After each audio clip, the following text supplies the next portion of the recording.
It started on a bright, ordinary afternoon when the world seemed perfectly normal to everyone except the three girls who dreaded the final school bell. The sun was high, the streets were calm, and children poured out of Jefferson Suburban School with laughter echoing across the neighborhood.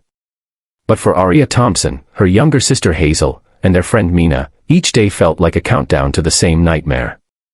Every step they took home was shadowed by four older boys who treated the quiet road behind the school as their personal hunting ground.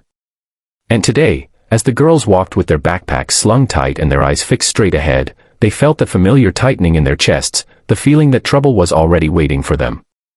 Before the story continues, if you believe in kindness, justice, and second chances, please don't forget to like, comment, share, and subscribe to Kindness Corner. Your support helps stories like this reach more hearts.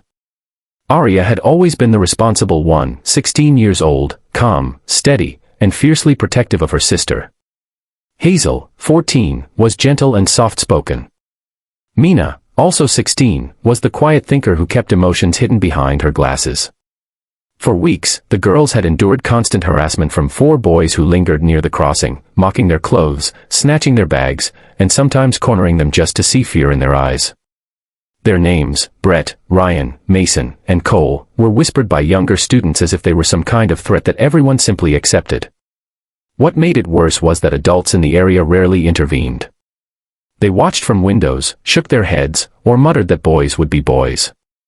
The girls had spoken to teachers, but the harassment kept happening after school, outside the property line, where no one wanted to take responsibility. Day after day, the bullying chipped away at their confidence. School was no longer a place of learning, it was a place they escaped from only to enter another battle. One Thursday afternoon, when the weather was bright and windless, things escalated beyond anything the girls were prepared for. As soon as they stepped onto the quiet public road lined with trimmed lawns and parked cars, the four boys cut them off. Brett grabbed Hazel's backpack and dumped the contents across the pavement.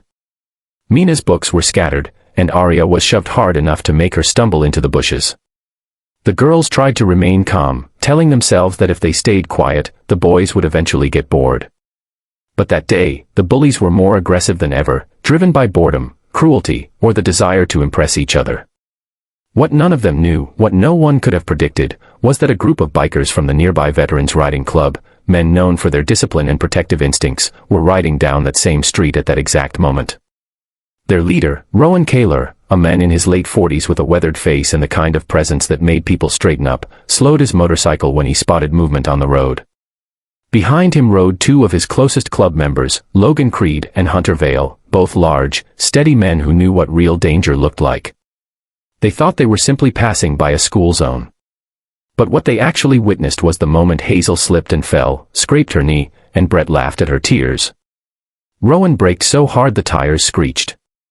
The bikes halted in a line like a wall of steel and authority. The three girls froze, unsure if this was another threat or a miracle. The bikers removed their helmets slowly, exchanging looks that carried years of understanding. These men had seen countless forms of injustice, this one cut deep in a different way.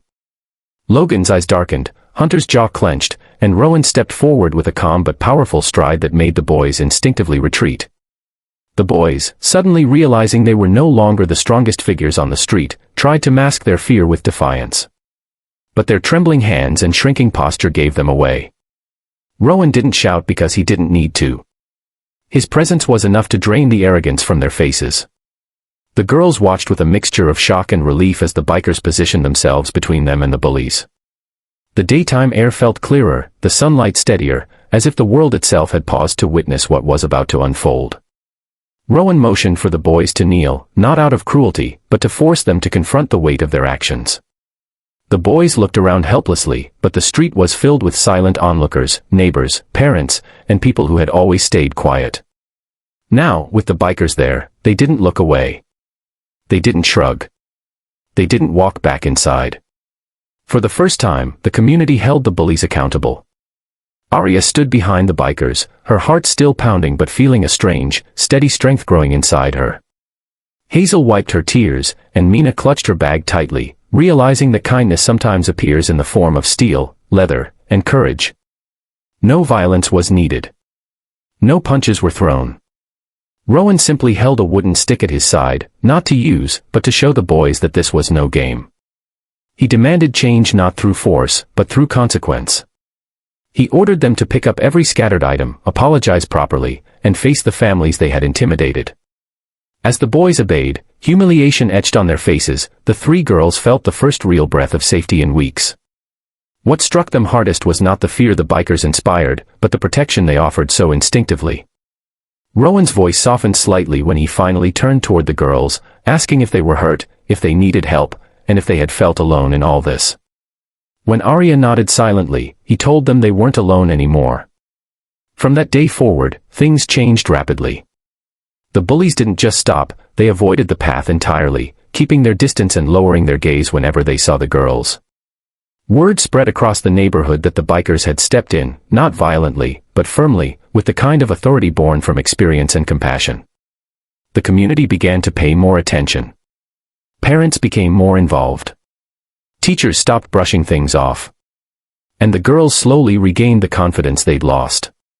Near the school entrance, where the afternoon sun once felt dangerous, the girls now walked with ease.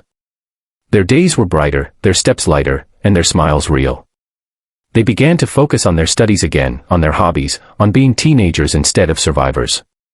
And whenever the bikers passed the school during their daily rides, they gave the girls a nod, a silent promise that they were safe. If this story touched your heart or reminded you of the power of standing up for others, please support this video with a like, comment, share, and subscription to Kindness Corner. Your support keeps these meaningful stories alive. Before the story closes, we'd love to hear from you.